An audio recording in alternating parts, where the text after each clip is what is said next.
Hashtag blessings. Our lives are gifts from above. Hashtag blessings. You fill our hearts with love. Hashtag blessings. Our lives are gifts from above. Hashtag blessings. You fill our hearts with love. Joy, peace, patience, these are things that matter. Kindness. Hashtag blessings. Ngayon po'y dakilang kapistahan ng Pentecostes. At alam nyo, sa linggong ito, tinatapos na po natin yung 50 araw ng pagdiriwang po natin sa liturhiya ng Pasko ng Pagkabuhay. Parang ang bilis po ng panahon, ano? Naalala nyo, 40 araw ng Koresma, tapos nagdiwang po tayo ng Semana Santa, doon po napaloob yung tinatawag na Paschal or Easter Triduum, yung 3 araw ng paghahanda, lalo na sa linggo ng pagkabuhay. Nandun yung Holy Thursday, Good Friday, tapos yung Easter Vigil. Tapos ayun na, nagsimula na po yung 50 araw ng pagdiriwang ng Pasko ng Pagkabuhay ng Panginoon. At ngayong araw nga ito ay tinatapos natin. Ano po ang tampok sa araw ng Pentecostes? Kung babalikan po natin yung unang pagbasa, ay nailahad po doon yung naganap, no, sa gawa ng mga apostol. Nag-aantay yung mga disipulo ng Panginoon, yung kanyang mga alagad. Dahil ipinangako nga ni Jesus na darating ang Espiritu ng katotohanan, ang Espiritong kanyang pinangako. At ang ganda ng pagsasalarawan, nandun sila sa loob ng kwarto sa isang silid, at dumating na nga ang Espiritu ng Diyos, no? Maingay na pagdating, at para daw mga dilang apoy, no, na lumukob sa kanila. Pero ano nangyari? Parang binigyan sila ng lakas. Sabi niya, simbolo kalimitan ng apoy, nagbibigay ng lakas, nag-aalam. So, ano nangyari sa kanila? Sila ay lumabas sa kanilang silid, at mga ordinaryong taong pagkakakilala sa kanila, pero nagsasalita ng iba't ibang lingwahe, at ibinalita nila, no, ang mabuting balita ni Jesus na muling nabuhay. Ikinuwento nila, at sila'y naging saksi at instrumento ng pagpapahayag ng Ebanghelyo. Yan po ang Pentecostes, no? Sinasabi po sa atin na ang Espiritu ng Diyos ay kasama natin, kaya kapiling natin ang Panginoon magpakailanman. Sa ating Ebanghelyo ngayon, no, parang medyo kahalintulad din, dahil isa ito sa senaryo ng pagpapakita ni Jesus pagkatapos ng siya'y muling nabuhay mula sa Ebanghelyo ayon kay Juan. At ang mga apostol din po ay nasa kanilang silid, nakapinid ang mga pinto. Nandun ang takot, pero nagpakita ang Panginoon.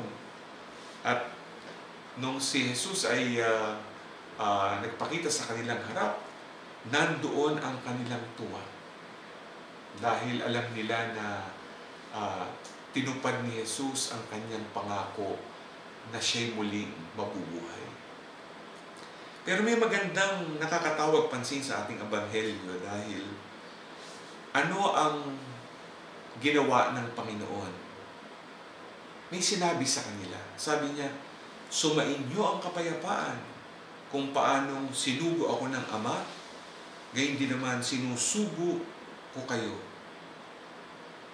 At sinasabi nga po dito, hininghan niya ang kanyang mga alagad at sinabi, tanggapin ninyo ang Espiritu Santo, ang patawarin ninyo sa kanilang mga kasalanan ay pinatawad na nga, at ang hindi ninyo patawarin ay hindi nga pinatawad.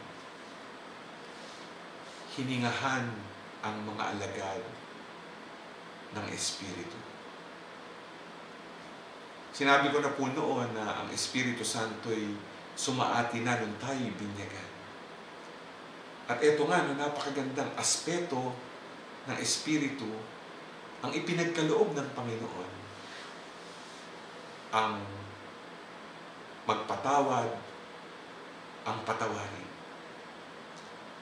Ang mga alagad po ay binigyan ng kapangyarihan ni Jesus para magpatawad sa ngalan ng Diyos. Ngayon pong tayo ay natatapos na sa mahabang panahon ng pagdiriwang ng liturhiya ng Pasko ng Pagkabuhay.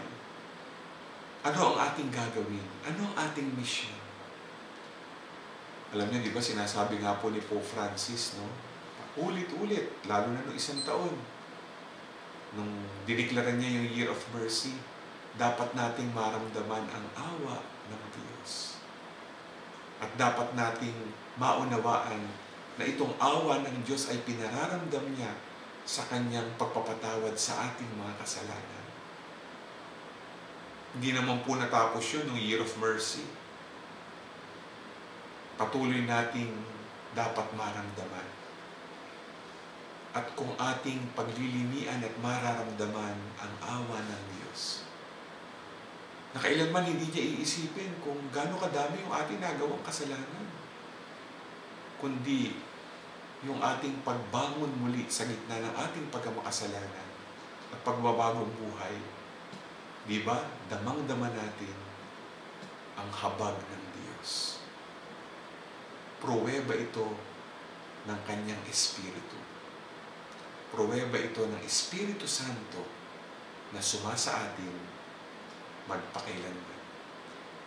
Kaya kung tayo pinatatawad ng Diyos, magpatawad na rin po tayo. Mahirap po yung maraming sama ng loob. Maraming dinadala at kinikimkim na negatibo sa ating damdamin. Sana lumaya na tayo. Hayaan natin ang Espiritu ng Diyos ang mamayani. Ang Espiritu na gagawa ng paraan para makipagkasundo. Hindi lang sa ating sarili, kundi sa ating kapwa, at maganap ang paghihilom ng mga sugatang puso, at maganap ang pagkakaisa na inaasam natin sa ating buhay.